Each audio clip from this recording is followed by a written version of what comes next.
بسم الله الرحمن الرحيم إن الحمد لله نحمده ونصلي على رسوله الكريم أما بعد سورة الطه آیت نمبر 116 وَإِذْ قُلْنَا لِلْمَلَائِكَةِ اسْجُدُوا لِآدَمَ فَسَجَدُوا إِلَّا إِبْلِيسَ أَبَى، اور جب ہم نے فرشتوں سے کہا کہ آدم کو سجدہ کرو تو ابلیس کے سوا سب نے کیا، اس نے صاف انکار کر دیا۔ فَقُلْنَا يَا آدَمُ إِنَّ هَذَا عَدُوٌّ لَكَ وَلِزَوْجِكَ فَلَا يُخْرِجَنَّكُمَا مِنَ الْجَنَّةِ فَتَشْقَىٰ۔ تو ہم نے کہا اے آدم، یہ تیرا اور تیری بیوی کا دشمن ہے، خیال رکھنا ایسا نہ ہو کہ وہ تم دونوں کو جنت سے نکلوا دے کہ تم مصیبت میں پڑ جائے۔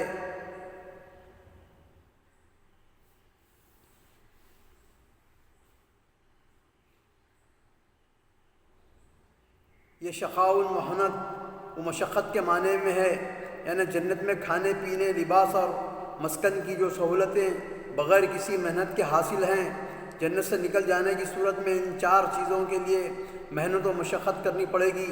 جس طرح کہ ہر انسان کو دنیا میں ان بنیادی ضروریات کی فراہمی کے لیے محنت کرنی پڑ رہی ہے، علاوہ ازیں صرف آدم علیہ السلام سے کہا گیا کہ تو محنت و مشقت میں پڑ جائے گا، دونوں کو نہیں کہا گیا۔ حالانکہ درخت کا پھل کھانے والے آدم اور حوا علیہ السلام دونوں ہی تھے، اس لیے کہ اصل مخاطب آدم ہی تھے، نیز بنیادی ضروریات کی فراہمی بھی مرد ہی کی ذمہ داری ہے، عورت کی نہیں۔ اللہ تعالیٰ نے عورت کو اس محنت و مشقت سے بچا کر گھر کی ملکہ کا اعزاز عطا فرمایا ہے، لیکن آج کے مغرب زدہ عورت کو یہ اعزاز الہی طوق غلامی نظر آتا ہے، جس سے آزاد ہونے کے لیے وہ بے قرار اور مصروف جہد ہے۔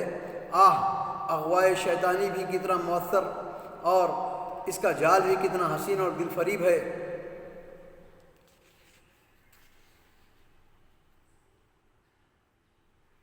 ان لك الا تجوع فيها ولا تعرى، یہاں تو تجھے یہ آرام ہے کہ نہ تو بھوکا ہوتا ہے نہ ننگا۔ وانك لا تظمأ فيها ولا تضحى، اور نہ تو یہاں پیاسا ہوتا ہے نہ دھوپ سے تکلیف اٹھاتا ہے۔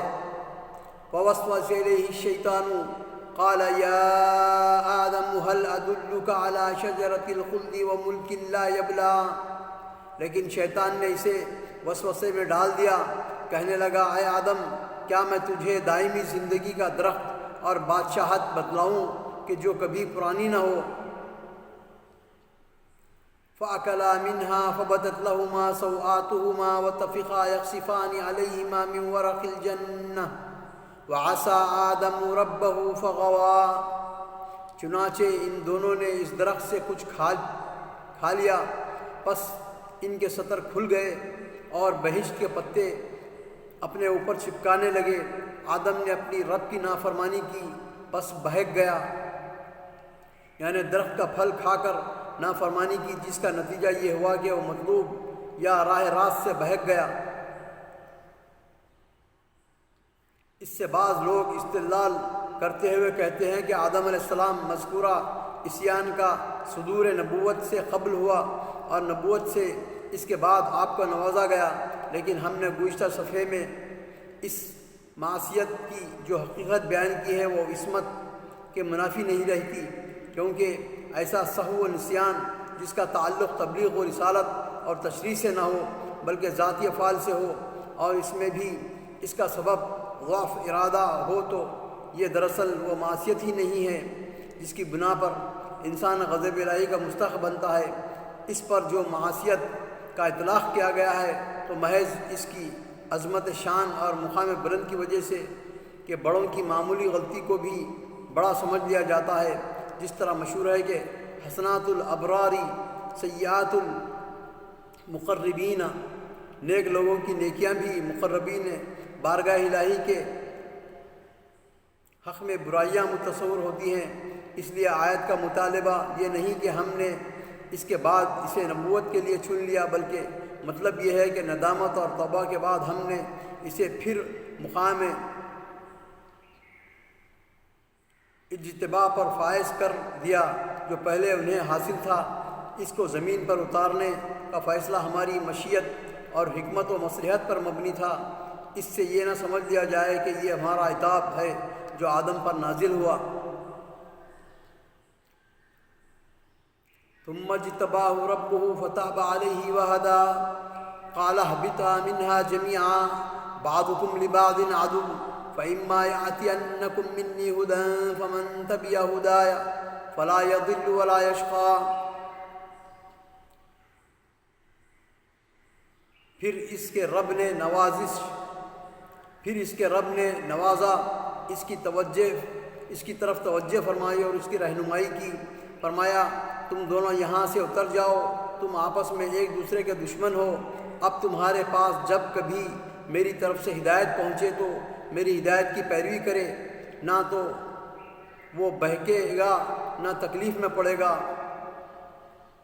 ومن اعرض عن ذکری فإن له معیشة ضنکا ونحشره یوم القیامة اعمی۔ اور ہاں، جو میری یاد سے روگردانی کرے گا اس کی زندگی تنگی میں رہے گی اور ہم اسے بروز قیامت اندھا کر کے اٹھائیں گے، والعیاذ باللہ۔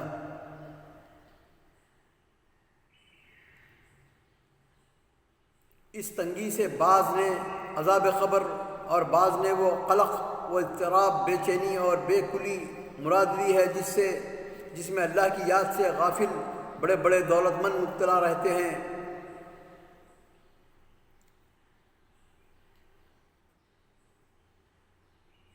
قال ربی لما حشرتنی اعمی وقد كنت بصیرا۔ وہ کہے گا کہ الہی مجھے تو اندھا بنا کر کیوں اٹھایا، مجھے تو اندھا بنا کر کیوں اٹھایا، حالانکہ میں تو دیکھتا بھالتا تھا۔ اس سے مراد فی الواقع آنکھوں سے اندھا ہونا ہے، جبکہ یہ بھی کہا گیا کہ اس سے بصیرت سے محرومی مراد ہے، یعنی وہاں اس کو کوئی ایسی دلیل نہیں سوجھے گی جسے پیش کر کے وہ عذاب سے چھوٹ سکے، لیکن پہلی بات راجح ہے، یعنی آنکھوں سے اندھا اٹھائے گا اللہ تعالیٰ۔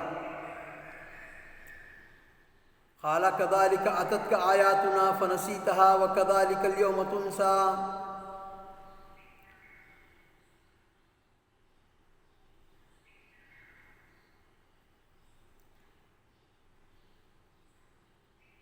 جواب ملے گا اسی طرح ہونا چاہیے تھا، تو میری آئی ہوئی آیتوں کو بھول گیا، تو میری آئی ہوئی آیتوں کو بھول گیا تو آج بھی ہم نے تجھے بھلا دیا۔ وَكَذَلِكَ نَجْزِي مَنْ أَسْرَفَ وَلَمْ يُؤْمِنْ بِآيَاتِ رَبِّهِ وَلَعَذَابُ الْآخِرَةِ أَشَدُّ وَأَبْقَى۔ ہم ایسا ہی بدلہ ہر شخص کو دیا کرتے ہیں جو حد سے گزر جائے اور اپنے رب کی آیتوں پر ایمان نہ لائے، اور بے شک آخرت کا عذاب نہایت ہی سخت اور بہت دیر پا ہے۔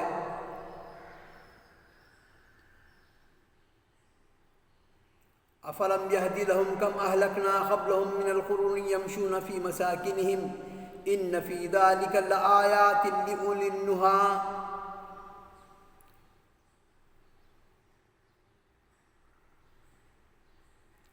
کیا ان کی رہبری اس بات نے بھی نہیں کی کہ ہم نے اس سے پہلے بہت سی بستیاں ہلاک کر دی ہیں جن کے رہنے سہنے کی جگہ یہ چل پھر رہے ہیں، یقیناً اس میں عقل مندوں کے لیے بہت سی نشانیاں ہیں۔ وَلَوْلَا كَلِمَةٌ سَبَقَتْ مِنْ رَبِّكَ لَكَانَ لِزَامًا وَأَجَلٌ مُّسَمًّى۔